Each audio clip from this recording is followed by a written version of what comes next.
So, ayun, hi everyone.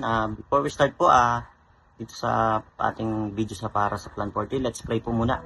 Yes, Lord God, Panginoon, maraming salamat nga po sa umagang ito, Lord God, na binigyan nyo nga po kami ng kalakasan ng magandang pangangatawang Panginoon. And I love ko, Lord God, na may gagawin ko nga po dito sa Plan 40 na ito, Lord God. Patawarin nyo nga po kami sa aming mga kasalanan, Panginoon, at patuloy nyo nga po kaming gabayan sa aming mga lahat ng mga ginagawa. Sa lamang po ang lahat ng papurit. Salamat sa katamis sa pangalan ni Jesus. Amen. So, bali yung verse ko po is Matthew 10 verse 34 to 39. Sabi dito, huwag niyong isipin na naparito ako sa lupa upang magkaroon ng maayos na relasyon ng mga tao. Naparito ako upang magkaroon sila ng hidwaan. 35, dahil sa aking kokontrahin ng anak na lalaki ang kanyang ama at kokontrahin ng anak na babae ang kanyang ina. Ganon din ang gagawin ng manugang sa babae na kanyang biyanang babae. Ang magiging kaaway ng isang tao ay sarili niyang sambahayan. Ang nagmamahal sa kanyang mga magulang na higit sa akin ay hindi karapat-dapat sa akin. At ang nagmamahal sa kanyang anak ng higit sa akin ay hindi karapat-dapat sa akin. Ang ayaw sumunod sa akin dahil natatakot siyang mamatay para sa akin ay hindi karapat-dapat para sa akin. Ang taong naghahangad magligtas ng kanyang buhay ay mawawalan nito, ngunit ang taong nagnanais mag-alay ng kanyang buhay alang-alang sa akin ay magkakaroon ng buhay na walang hanggan. Di ba? Napakaganda po ng word. And yung sa akin po, yung pagkakaintindi ko po dito is yung, minsan kasi akala natin na si Lord kaya naparito sa lupa is that He will bring us peace and love to one another. Yes, tama naman. Kasi ayun nga yung gusto ng Lord na mangyari sa mundo. Love one another and syempre, don't war. Sabi nga. But sabi nga ng Lord sa word na to na hindi siya naparito para sa kaayusan ng lahat. Kundi ang mangyayari pa ay dahil sa kanya is magkakaroon ng pagkakabuklod-buklod or hindi pagkakaintindihan. Well, para sa akin, yung pagkakaintindi ko dito sa verse 34 to 36 is kasi minsan, di ba, sa family natin, lumaki tayo sa isang religion gaya ng Catholic. Then, habang tumatanda tayo and naliliwanagan, nalalaman natin yung tama at mali. Then, nare-realize natin as a anak na minsan parang hindi tama yung ginagawa natin or yung sinasamba natin. Then, dahil sa religion, kaya nag-aaway-away yung bawat pamilya.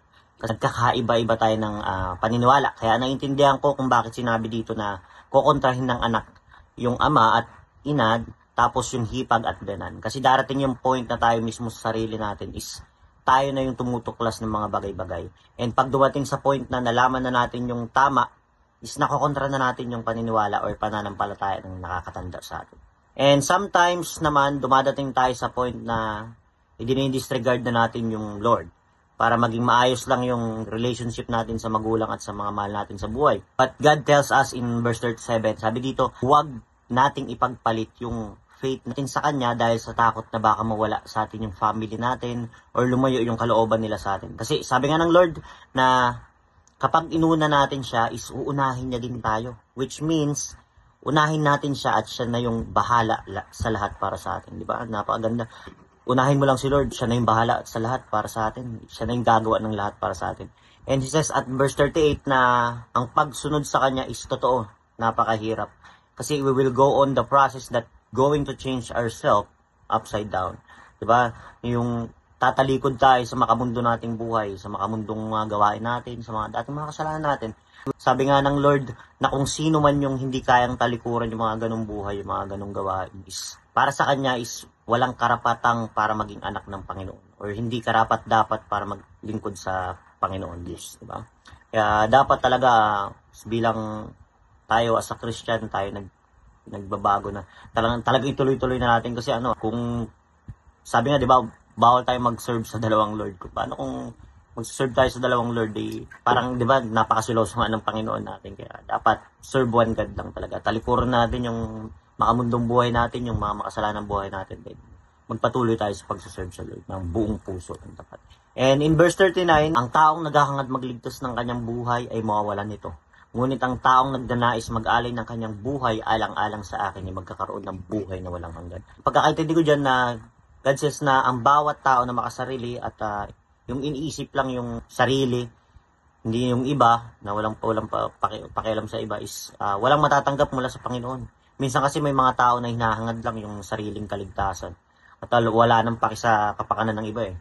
At ayun yung mga taong tinatawag na hipokrito. Kasi puro na lang sarili yung iniisip. And sabi nga ng Lord na kung ano man yung ninanais nila para sa pansarili lamang ay hindi nila matatanggap.